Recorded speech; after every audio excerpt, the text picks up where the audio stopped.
you became easier to love. Or at least that's what it looked like. People stayed longer.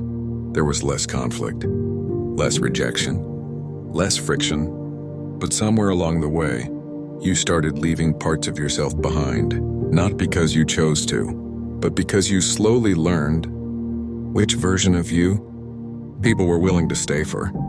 And you became that version, even when it cost you everything else. Nobody tells you that being easy to love can be one of the most expensive things you ever learn to do, because from the outside, it looks like a gift. You're agreeable. You're calm. You don't make things difficult. You go along. You adjust. You accommodate. And people respond well to that. They stay. They smile. They call you easy to be around.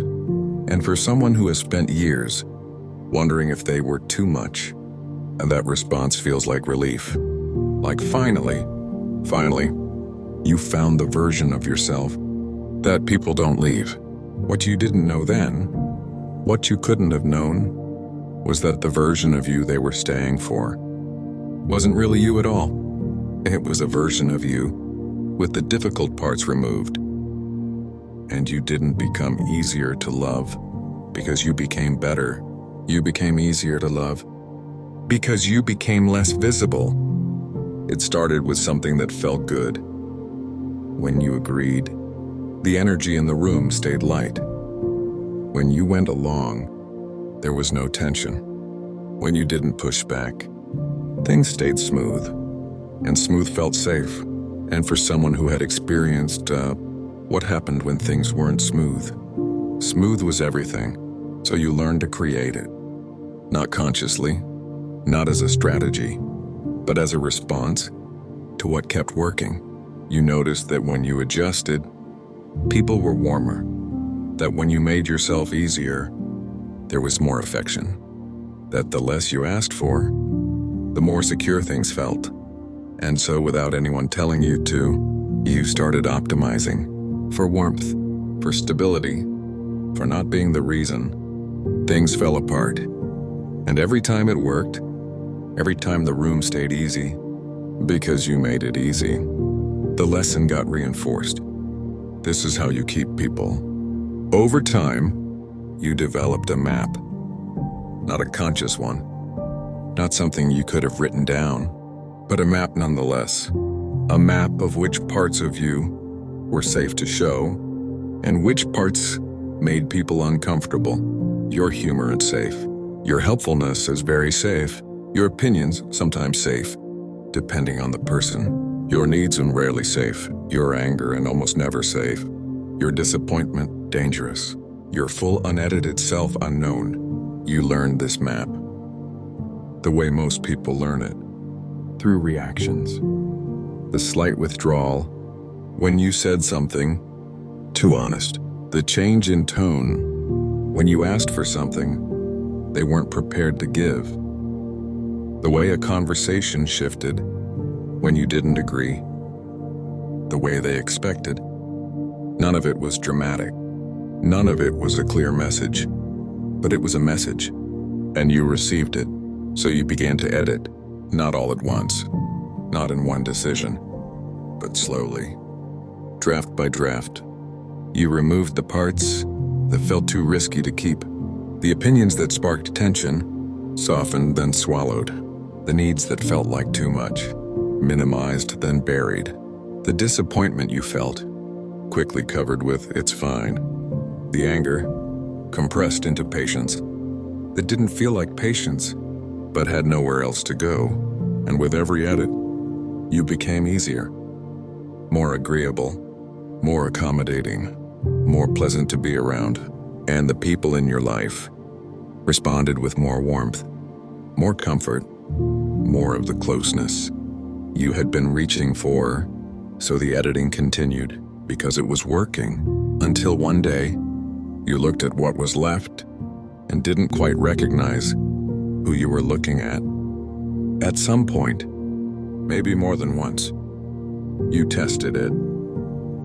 You had a moment of courage or exhaustion, or something that finally felt like enough, and you showed a part of yourself you had been keeping hidden. You said what you actually thought. You asked for what you actually needed. You expressed the disappointment you had been swallowing. You disagreed. Clearly, honestly, without softening at first. And the reaction you got told you everything. Maybe they pulled back. Maybe the energy in the room shifted in a way that felt like warning. Maybe they told you directly or indirectly that this version of you was harder to be around.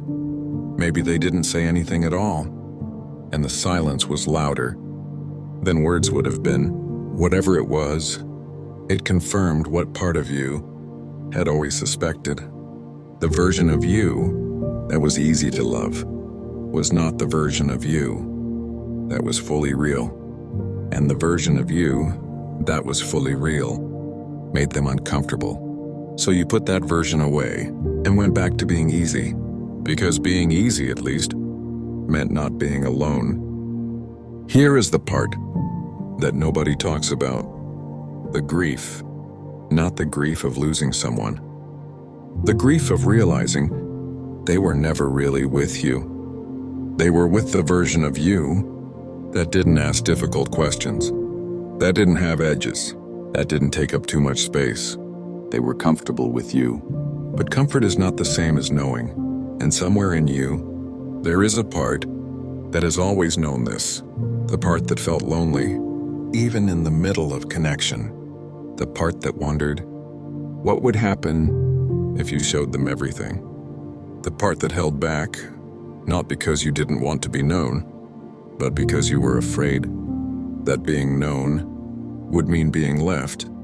And the saddest thing about all of it is this: you may have been right about some of them. Some of them could only love the easy version. But what you lost in all that editing, in all that softening, in all that disappearing, was the chance to find out who could have loved the real one.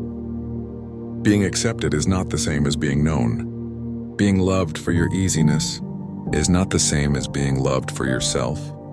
And belonging that requires you to disappear is not belonging at all. It is a performance, one that you have been rehearsing for so long that you forgot there was supposed to be something underneath it. There is. There always was. The version of you with the opinions you stopped sharing, with the needs you stopped expressing, with the anger you compressed into patience, with the disappointment you covered with "it's fine." That version of you was never too much. They were just too real. For spaces that only had room for the performance, you are allowed to stop performing. Not all at once, not loudly, not by burning everything down, but slowly, in the small moments, by choosing to let one real thing stay visible. One honest sentence, one unedited feeling, one moment where you don't immediately soften what you actually think, not because the world will suddenly accept it, but because you will. And that, after all this time, is where it starts.